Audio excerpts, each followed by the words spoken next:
Hello everyone. I hope the notification is gone out.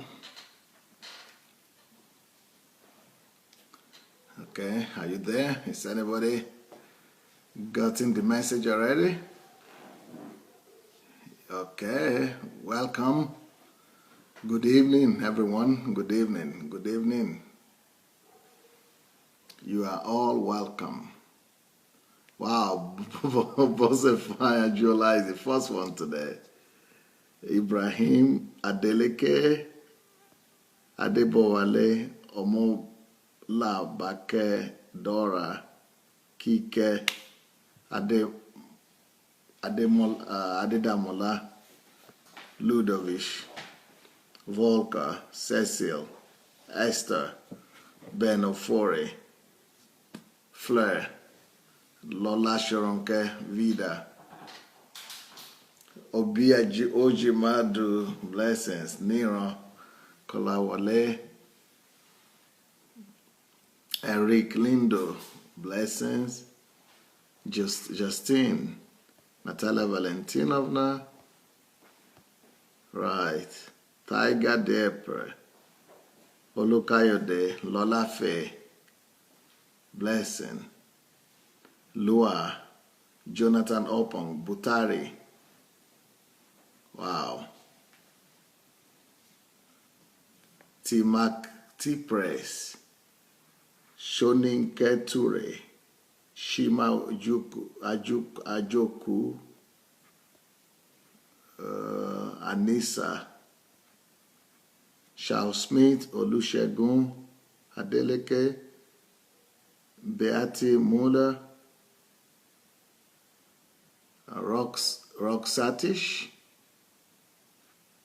Welcome everyone. Oshuko, Christian Oborji, Ayodele from Abuja, Mike Jumiot,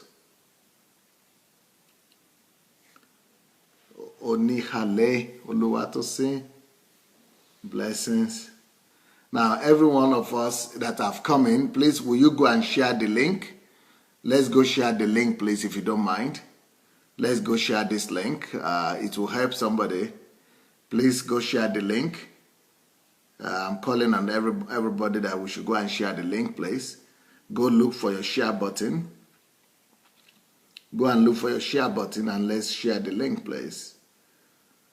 Let's share the link. We're ready to go.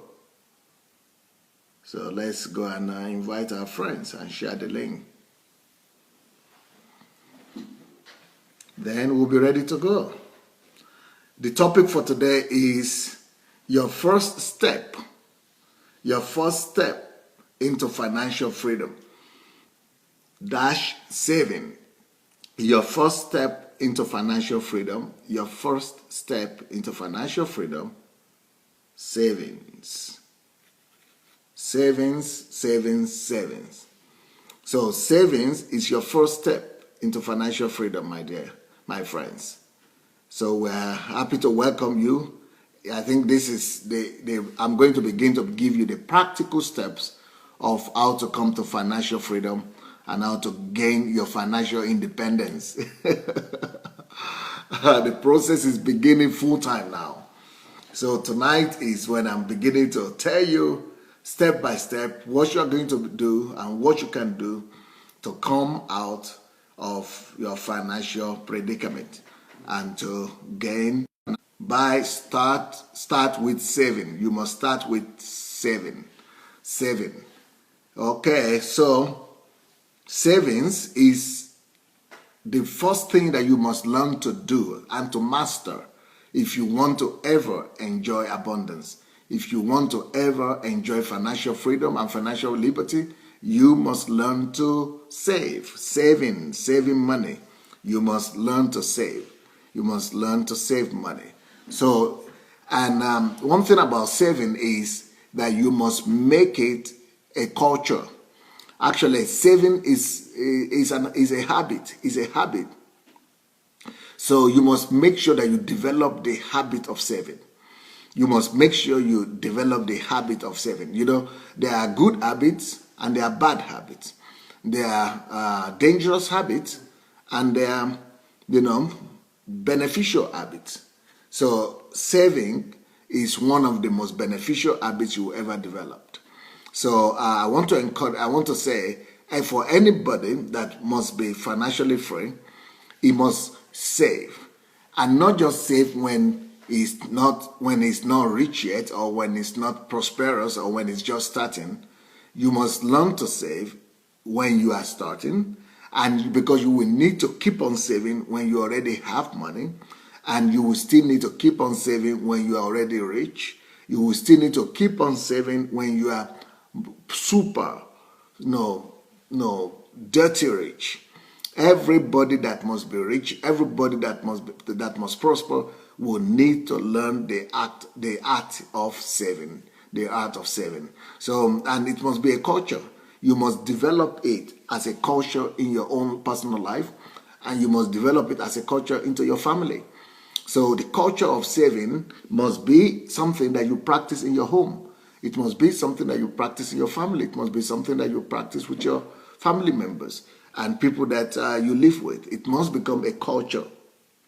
Just like we have a culture of praying in our families, so also you have a culture of saving. Just like you have a culture of, personally in your own private life, you have a culture of reading the Bible, so also you have a culture of saving. If you don't have the culture of saving, you will always, forever struggle financially. Of course, saving is just the first step in financial liberty, but it's not the last step. We don't save just for saving's sake. And the goal and purpose of saving is not just to save. The goal and purpose of saving is not just to beat yourself in the chest and say, yeah, I'm saving. The goal and the purpose of saving is to later do something with it. So what do you do with it once you begin to save and you have learned to save? What you do with it is you invest. There is only one purpose for saving, and that purpose is to invest.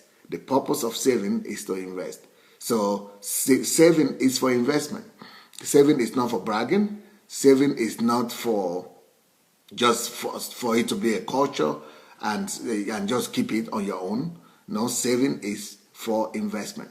I know some people who practice what they call collective saving, or societal cooperative saving, cooperative or collective saving. Especially back in Africa, where I come from, in my own part of Africa, especially the Yorubas practice this a lot.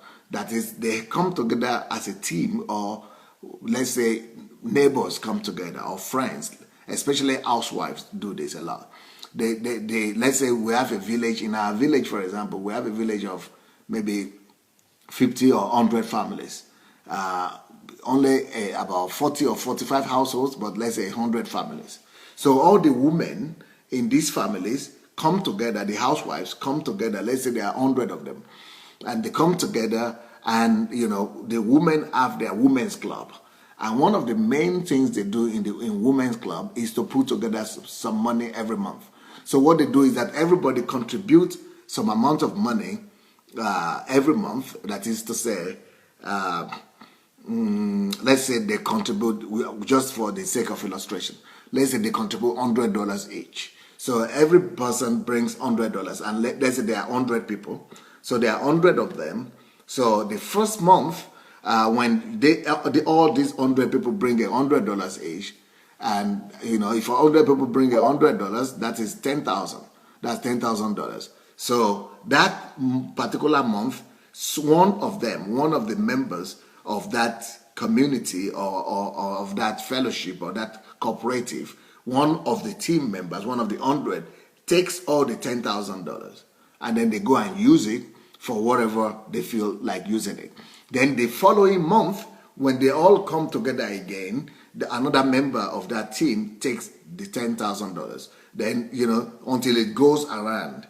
The only downside of that is that, some people might be the last, so you might not, because if there are 100, so it might take you a few years before it gets to your turn, before you collect your own your own collective offering. I mean, your collective saving. But then one of the things they really do smart, I mean, wisely in the village is if you are having an emergency, the people who are not who don't have emergency could actually let you come forward first and be the first one or one of the first ones to collect your own. But now the problem with that is that in our own culture, I'm people who come from Nigeria, they know that I'm a Yoruba man, but within Yoruba nation itself, there are a lot of nationalities. There are a lot of nationalities in the Yoruba nation.